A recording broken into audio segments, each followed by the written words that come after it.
Thank you for joining us on today's broadcast.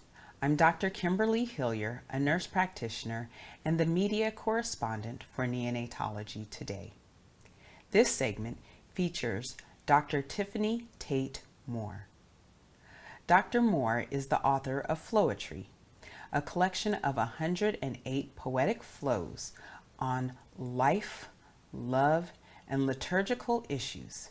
Candidly and poetically, she dives into the topics of our times, which includes COVID, politics, Black history, and police brutality. Through a challenging childhood, being a young survivor of a drive-by shooting, Dr. Moore went on to serve in the U.S. Navy during Operation Enduring Freedom and the global war on terrorism. She became an OB-GYN, but after a hand injury forced her to retire from her beloved job in 2019, Dr. Moore faced yet another challenge. This compilation of poems is a testament to her journey and resilience. Thank you for joining us, Tiffanie. In your book of poems, you shared your life. Can you tell me a little bit about your journey and how these poems influenced that or were influenced by your journey? Well, basically, my life journey has been a very interesting one. And my poetry took definitely a different turn because I did not consider myself to be a poet. I considered myself to be a surgeon. And when I started writing out of necessity because I felt essentially down and depressed because I started writing when I could no longer practice medicine because I grew up in Compton and both of my parents were essentially drug addicts, and I was raised by my aunt, lovingly known as my mom, T. May. And she has raised me basically from the age of 2 years old. And I had overcome so many different obstacles to become an obstetrician gynecologist. I could not believe that there would ever be a time that after overcoming everything that I did, that I would not be able to practice medicine. And when I was injured and I could no longer practice medicine, I began to write poems to encourage myself. And as I began to write the poetry, I didn't write them for other people. I wrote them to encourage myself. And I began to share them with family and friends. And they said, you should probably publish this. And I was like, no, I am not going to do that because I'm a doctor. I'm not a poet. And they were like, no, seriously, you should share this. And I was like, no, I am a surgeon. I'm not a poet. They were like, no, seriously, you should really publish this. And when I submitted my poems to 2 different publishers, both publishers were interested. And I scratched my head and I was like, oh, maybe I'm a doctor and a poet. And I had to rethink what I was because I had put myself in a box and I did not consider myself to be a writer. I mean, I've always loved writing, but I did not consider myself a writer. And when I started out in undergrad, I actually started as an English major, and I thought I was going to become an English teacher to pay my way through medical school at UC Santa Barbara. And my counselor there, he laughed in my face and he said, oh, sweetie, teachers don't make enough money to pay for medical school. I didn't know that at the time. And he said, if you want to be a doctor, you need to switch your major to biology. And so I did. And that was all she wrote. And I put writing behind me. Joke's on me because here I am writing again. A full circle and right back to your heart's passion, it sounds like. So I know you said you just started putting the words to paper as you were going through these changes later in your life, but did you have this connection to poetry before then, before maybe even thinking about becoming an English major? Well, I've always loved poetry. I've loved the writings of Langston Hughes and Robert Frost and Maya Angelou. I've always felt a connection to writing, but like I said, I've never considered myself a writer per se. And I've always thought, well, one day I'm going to write my life story and write an autobiography, and I'm going to encourage people and write about how good God has been towards me. And even when I was in the hospital recovering from one of my complications, I began to negotiate with God. And I was like, Lord, if you get me out of this, I'm going to write my autobiography when I get out, and I'm really going to do it. And so when I got out of the hospital, I thought I was going to write an autobiography. I did not think I was going to be writing a poetry book. So again, this poetry book was still a curveball. It was still a surprise. I did not expect to be writing a poetry book, and I'm still not writing my autobiography. So it was still a very much hiccup, I guess, a curveball. But I just know that it is something that I felt I needed to write. It was very cathartic for me, and it was a good release. And I know that I feel encouraged. I still read a lot of my own poetry. I find it very encouraging. A lot of my family and friends, they read a lot of the liturgical sections before they go to sleep at night and find it reassuring. I read my own poetry at night sometimes and find it reassuring. It's like a mantra per se. And I think it can be something that the world needs right now, because a lot of times we could use some encouragement, and a lot of these poems can encourage people. Now, I'll be honest, as I was reading the different poems, I felt like, especially since I knew a little bit about your life story, that even though you're saying it's not an autobiography, I saw your life through it. You have been a surgeon, an OB-GYN, you're a Navy veteran. Can you tell me a little bit about some of these influences and the way you've developed some of these poems? I could hear some of the resiliency as you've grown up. I believe that because I have served in the military, I look at things a little bit differently. And I think it gives me a different perspective. And when I was at UC Santa Barbara, I minored in Black Studies. And so I look through history and I apply a little bit of American history to some of my poetry. And so I try to incorporate a little bit of education to some of my poetry to enlighten people to a certain extent, because I think that if we can always encourage and educate at the same time, it's always a good thing. And I believe that uplifting and enlightenment go hand in hand. I love that. And the enlightenment, the inspiration. Your book has 108 poems. I guess what I'm wondering is, where did you come up with 108? Is there anything significant about that? And those are 108 moments of inspiration. Can you tell me about some of those moments? Yes. As a member of Alpha Kappa Alpha Sorority Incorporated, my sorority was founded in 1908.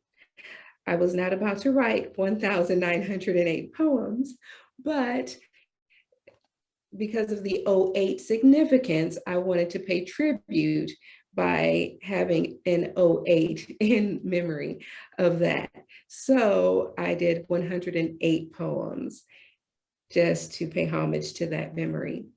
And I like the idea of going through the life, love, and liturgical sections and just thinking and reflecting on different moments of my life and the lives of family and friends, and thinking about happy times and even some not so happy times, to just reflect and encourage and help people think about moments that can move and motivate. Because anything that can foster emotions and stir up feelings and just make people feel better is something that's needed right now, because there's just so much pain and so much suffering. Anything that can make people feel better is welcomed. Absolutely. And which poem, if you can remember, inspired some of your most joyful memories? Which poem? There's my favorite, and then there's my son's favorite and my daughter's favorite. So I think I like Better. And Better says, is it better yet? Do you have regret? Just keep pressing forward and through the tough road ahead of you. Sometimes it is better to see things in the rear view, out of fear of things that are straight ahead in front of you. Do not be afraid of what is to come. Only you really know where you're actually coming from. When departing a bad situation, anything better is a welcome invitation. Better is on the way. Push aside any thoughts of dismay. Yes, it will get better. That's very powerful. And to me, as I remember some of your childhood or stories that I've seen or read, things did get better. Do you mind telling me a little bit about your childhood upbringing? How were you able to see it get better now looking back? As an adult, reflecting back, it was definitely difficult. I never met my father because my mother and father divorced when I was an infant. My father became addicted to drugs very early on, and he became homeless and lived on the streets.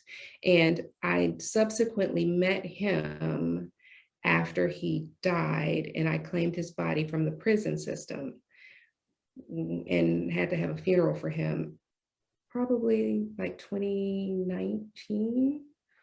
Yeah. And so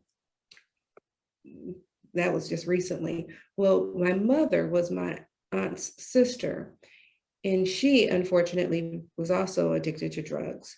So she lost custody of me when I was around 2 years old. But because she was my aunt's sister, she was always there. And my aunt had a soft spot because that was her sister. So I still spent summers and weekends and holidays with her. And I had the misfortune of watching drugs and the manifestation of drugs in her life. So she still loved me, but I got to see how bad drugs can affect your life. So she was the epitome of what not to do, even though she loved me.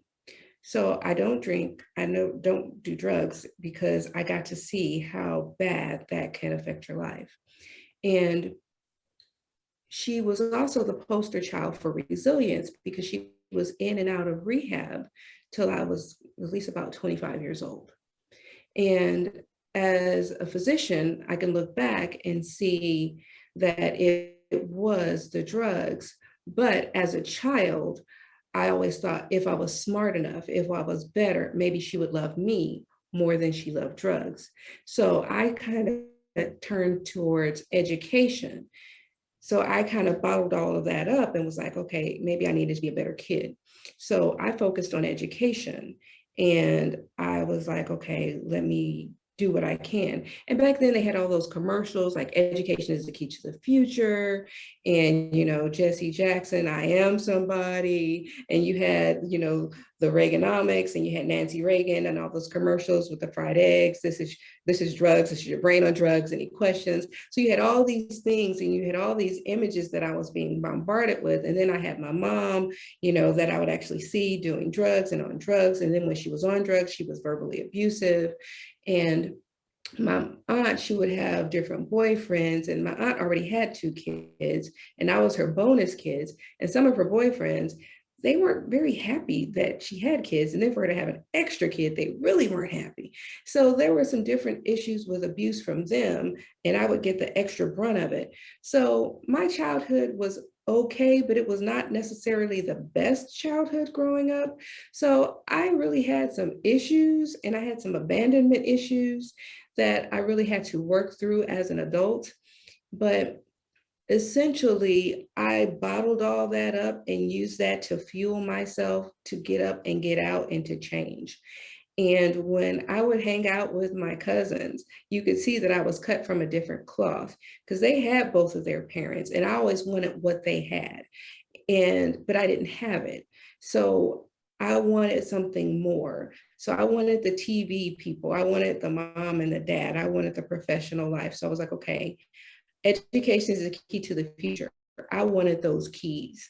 So I needed to focus on my education. So every time you saw me, I had a book in my hand, or I was at the library and I was studying, because I was about business. So when I graduated from elementary school, I graduated as valedictorian. When I went to middle school, I went with a leather briefcase because I was that kid. I was about business. I was ready to handle it. I didn't know any better. And so they were like, okay, she's the weirdo. But I didn't care. I went with my little burgundy briefcase, and it was leather because that's what my auntie said. That's what she wanted. And they didn't tell me no, which somebody should have told me no, because I was that weirdo kid. But eventually I kind of normalized and became a cheerleader and kind of calmed down a little bit. But I was special. And I joined the Christian Fellowship Club, and God found me and kind of acclimated me, and I toned it down. And I began to go to church with different people. Now, my aunt was a workaholic. She didn't really go to church per se. She was a good person, but she just worked too much. She was a single mother with 3 kids. You know, she had 2 of her own, and I was the third. And she was a workaholic. And growing up, you know, in Compton, Los Angeles area, there was a lot of violence, a lot of drive-by shootings, gang violence, everything. And it was definitely a difficult time. And I'm sorry. And you actually was physically affected by the drive-by shootings. In fact, you actually I was hit by a bullet. Yes. were hit by a bullet. Yes, I was at Bible study. Who gets shot at Bible study? This kid. It was at a home Bible study in an area of Compton called Fruit Town. And we had Bible study at a house, and it was a drive-by, and the bullet, well, it was around the 4th of July. It was in the summertime. It was around the 4th of July. And usually when you hear the popping, you know to get on the ground. But because it was around the 4th of July, we were thinking, oh, it's fireworks. Well, by the time we realized it wasn't fireworks, it was too little too late. And so the bullet kind of hit me in the back, right, a little bit to the right of my spine. But it was actually a miracle, because the bullet came through the wall, through the sofa, and it hit me to the right of my spine. It didn't hit my spine. It hit like the right paraspinal muscles. And when the paramedics came, they were astonished, and they were amazed that I was up walking around, because they were like, you should be paralyzed or worse, because they were like we need to take you to Martin Luther King Hospital. And I was like, no. At that time, it did not have a good reputation, because usually by the time people went there, they were really in bad shape and they tended to die. And so I knew better than to go there at that time. So I refused medical care. And of course I was a teenager, so they let me. But I did okay. They packaged me up, they put on a pressure dressing, and I was later seen at Kaiser that day. And I think because as a physician, and I've kind of been doing some interviews as an adult because I've been answering a lot of questions. And I think because it went through the wall and went through the sofa and it slowed down, and it partially went in. And I think that kind of slowed down how deep it went into me. And I ended up on a cane for a few weeks, and I didn't have a lot of damage. But at that point in LA, there was a lot of violence. I was even in Roscoe's Chicken and Waffles when it was held up at gunpoint. I wasn't shot or anything, but it was me and two of my girlfriends. We were at the Roscoe's off of Manchester and Maine, and it was held up at gunpoint, and we were just sitting there eating. And I'm like, there was just a lot of violence going on at that time. And we lived off of 120th between Central and Avalon, and my aunt's boyfriend, he was mugged at Willowbrook Park, and he was shot walking through the park. And at that point, we moved from LA to Garden Grove. And I did my junior year at Garden Grove High School. And that was the year I experienced the epitome of educational racism, because I'd been in the GATE program and the honors program. And when I went to that school, they refused to test me. They refused to put me in the honors program. They refused to even give me an elective. They told me the only elective that they had was for me to work in the cafeteria. I was like, wow. And so then they said, okay, we're going to put you on the basketball team. I'm like, I'm a cheerleader. I don't know how to play basketball, but I shattered stereotypes. I proved to them that all Black people cannot play basketball, because I sucked terribly. I was worse. I was absolutely terrible. I think I made one basket the whole season. And so I shattered stereotypes left and right. And so my English teacher was like, oh, wow, you can write. And my chemistry teacher was like, oh, you're not like the other Black kids. You actually know how to do chemistry.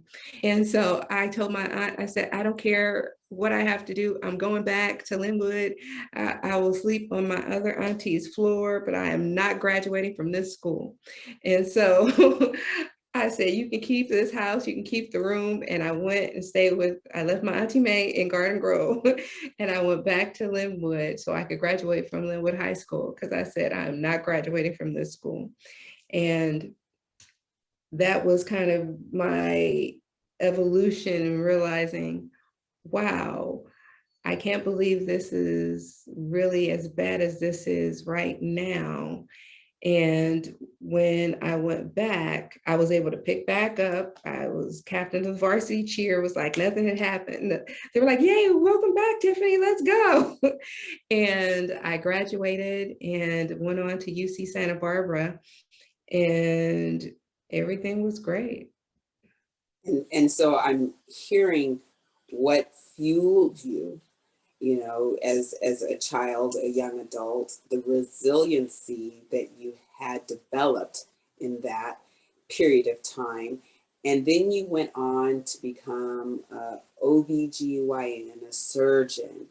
And I think at that point in time is when most people take a deep breath, say we've achieved what we've wanted.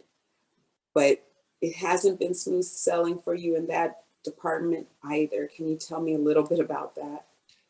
Yes, I just knew I had made it. I was a partner physician. I had made it in my groove. I was like, I had hit my stride. I had just turned 40, and I was walking out of a trailer, and my ankle rolled and my foot slipped through a step. and I did a swan dive onto the concrete, and I fell face forward onto the concrete, and the concrete won. I injured both wrists, I injured both knees, I injured both ankles. And as I lay on the concrete, struggling to get up, I was just like, I think my life has just changed. I didn't want to believe it as I struggled to get up off the concrete. My phone had flew across the parking lot because this was in the back of the hospital. I was like, this is terrible. And I had to hobble up to go round on my patients. And a nurse made an ice pack to put on my wrist. I couldn't round on my patients. The oncoming physicians had to round on my patients. And I had to go to urgent care to be seen. And I just knew my life was going to change. I was in denial for 2 years. I had braces on both of my wrists, both of my knees, both of my ankles. I had steroid shots in all of those joints for about 2 years. I went through physical therapy. And when the pain got so bad that I couldn't take it anymore, I finally had surgery. And I talked to the chief of the department and I said I needed surgery. And I was trying to minimize my time away from my patients. And it was probably not the smartest thing that I did because I was prioritizing my patient's health over my health, because usually when you have surgery, you take a good, 6 months to recover when you have knee surgery. And I was trying to do 3 months, and I was trying to batch my surgeries because I knew I needed so many surgeries. I needed both knee surgeries and both wrist surgeries and left ankle surgery. And I was trying to hurry up and get back to work. And so I figured if I did a right knee surgery 3 months later, do a left knee surgery 3 months later, do a right wrist surgery 3 months later, do another a wrist surgery, as opposed to doing 6 months, 6 months, 6 months, 6 months. I was just trying to hurry up and get back to work for the sake of my patients, because patients, they want to see their doctor. They don't want you in and out, in and out. And it's really hard to provide continuity of care when you're in and out and in and out. I didn't think that was fair for my patients. And I was so focused on what was fair for my patients, I wasn't thinking about what was fair for me and my own health. And so after I had my first knee surgery, everything went so well. My surgeon was like, oh, okay, yeah, we can do the next one in three months. And I was thinking, okay, well, that'll be good because that'll still give me 3 months for the other knee to still be recovering. And so I'll still have 3 months for that other knee to recover while this knee is having surgery. Well, 10 days after my second knee surgery, I ended up in the emergency room, unable to breathe. And 24 hours later, they were like, okay, well, we think you're going to be able to go home. And they did a PE workup. It was negative. They took me off of oxygen. And when I tried to get up and walk, I became dizzy, I became lightheaded, and my oxygen saturations, they continued to fall. They went from 80s to 70s to 60s. And then they called a respiratory code. And the nurse came in and she put me on a nasal cannula, and they continued to fall. And they had to put me on a face mask, and they continued to fall. And they were like, okay, they were debating on whether or not they're going to have to intubate me. And so basically, they ended up diagnosing me with acute postoperative pericarditis.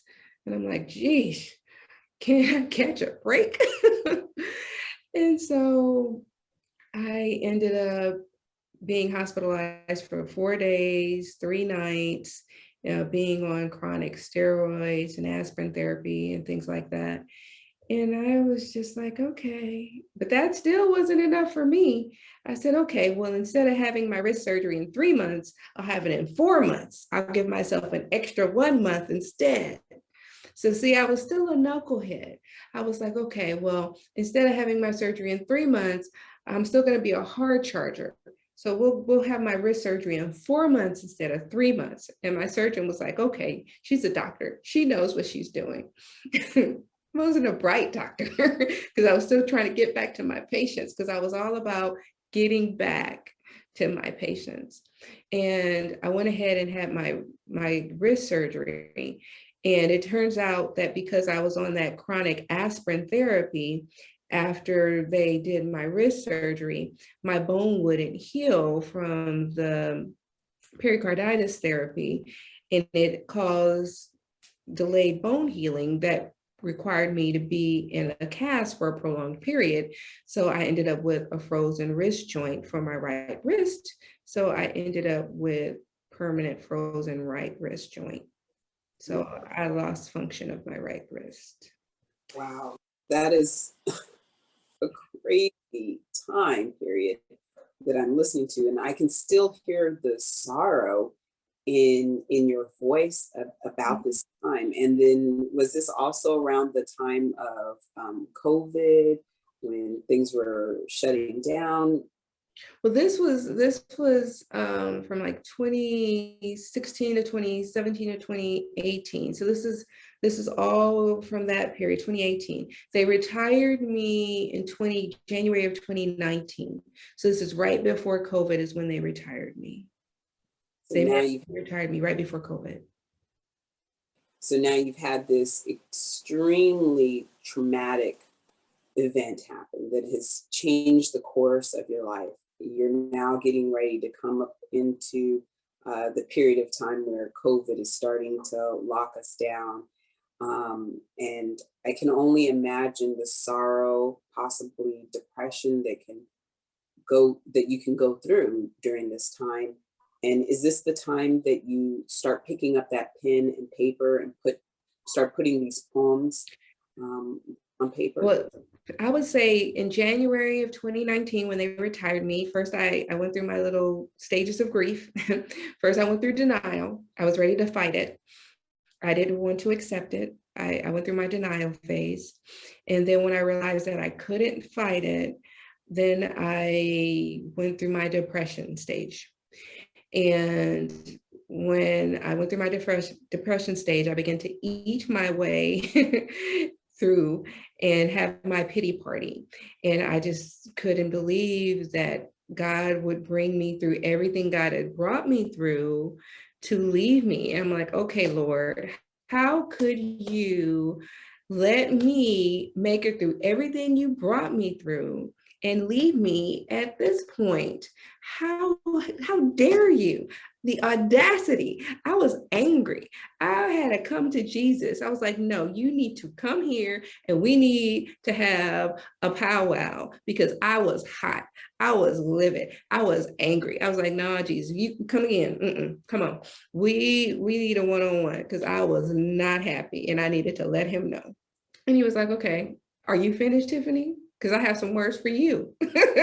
Are you finished now?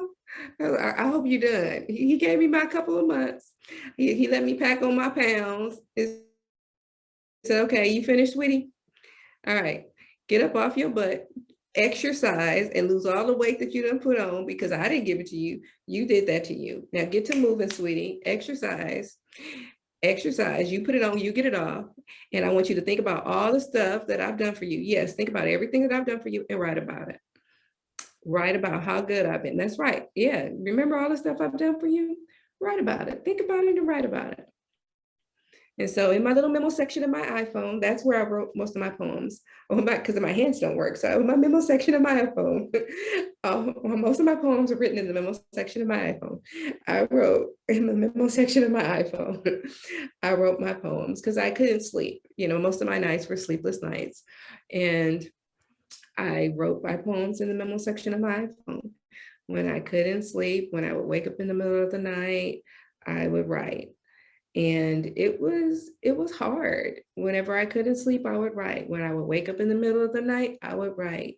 I would write myself to sleep. I would write myself awake, and it would help me go back to sleep, and it would make me feel better. And when George Floyd happened, I would write. Whenever I felt emotional, I would write. And I found that writing made me feel better.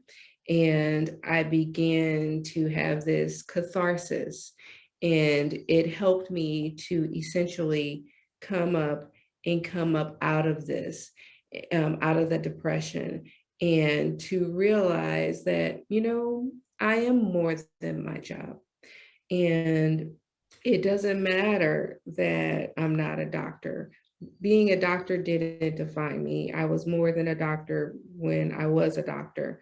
I was still a mother, and my kids still love me, and I still have value, even if I can't practice medicine, even if I can't be a surgeon. And it was important for me to realize that.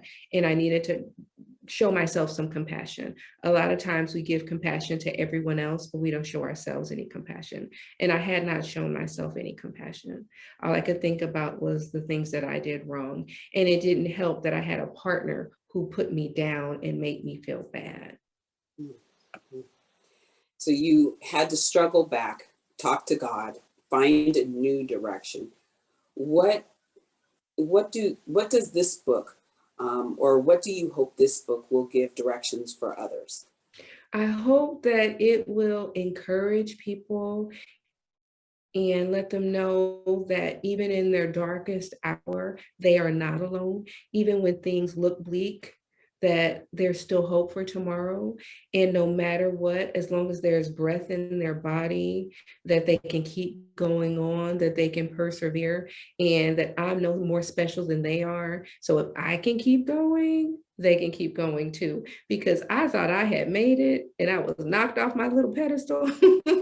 So if I can keep going, they can keep going too. Excellent. And then you use that hope, I feel, to build your 3 sections. Can you tell me about the 3 different sections of your book? Yes, I have a section on life, and the life section is just about everyday things, your community, your family, politics, even taxes, and Black Lives Matter movement, just policy, just different things that you encounter, just about day-to-day life. And then there's love. Love is the ups, the downs, the good, the bad, the ugly, because love truly is a roller coaster. It takes you on a ride. Sometimes it's bliss, sometimes it's rocky, and sometimes it is absolutely terrible, but sometimes it's fun. But it's always worth the ride. And then there's the liturgical section. The liturgical section is the spiritual side. And if you've ever longed for a relationship with God, or you wondered, where is God? This is the section that's going to make you think and just reflect on your spiritual side. And your poems cover a wide range of topics, from race to politics to police brutality. Was there any poem in particular in which you were concerned about publishing? Well, I was concerned about Dear Officer, because there was so much going on with the Black Lives Matter movement at that time. And I think now, in light of the recent shootings, I think my poem, The Skin You're In, is more relevant because of the mass shootings that are taking place because of people's color, which again, our country just really needs to reevaluate what we're doing, because no one really is pure anything. We're all a hodgepodge mixture of everything. Everybody is everything, and no one has any control over what color they came out and what their chromosomes are. And that's just the reality of it. And I think that we really need to reevaluate what price we want to put on a person's skin color, and what value and credibility you want to place on a person's color and creed. And I think we just really need to take a look at how we're raising our children and what type of values we are teaching them, because racism and hatred is something that's taught. It's nothing that is inherent, and there's nothing that people are born with. Absolutely. And you have no problem, as I was reading through the different poems, taking on some of these charged topics. One of the ones that I would say most recently has come out is Roe versus Wade. And as an OB-GYN, as a mother, as a survivor of multiple traumas, How do you think you would start a poem for those that are in having emotional turmoil? Politics is doing this tug of war with Roe versus Wade. I would say, I would entitle it Choice. And I would say, please don't take away my choice. Please don't take away my voice. Please don't take away what I want to do to my body. It is not your right to choose, because it's something that the world will lose if we have to resort to pushing women or women throwing themselves downstairs. It is something for everyone to care. Please, please don't take away my voice. Please, please don't take away my choice. I love it. Thank you. Thank you for sharing that and coming up with that right on the spot. That's amazing. And I'm so thankful for these 108 poems in which you're able to lend your voice. If you have a chance to write another book, will your life journey be reflected in that book? Actually, I have a children's book coming out later this year, and it is called Bad Touching. And it is a poetic illustrated children's book to encourage children to talk about and report verbal and physical abuse. And it is unfortunately based partially on my upbringing as a child. The amount of trauma that I hear, the resiliency that you have, the things that fueled you, you've had to reevaluate, you've had to pivot, you've had to make new developments in a direction. And I'm very appreciative that you've been able to bring together a collection of works to help bring directions for others. Is there anything that you would like to say to our audience? One last moment of inspiration. I would say, you don't be surprised, because God can always turn your ashes into beauty if you give him the opportunity. So always, always put your best foot forward. Always keep trying, always keep persevering. And as long as there is breath in your body, life can get better. Thank you, Tiffanie. Thank you so much for joining us on today's segment of Neonatology Today Media.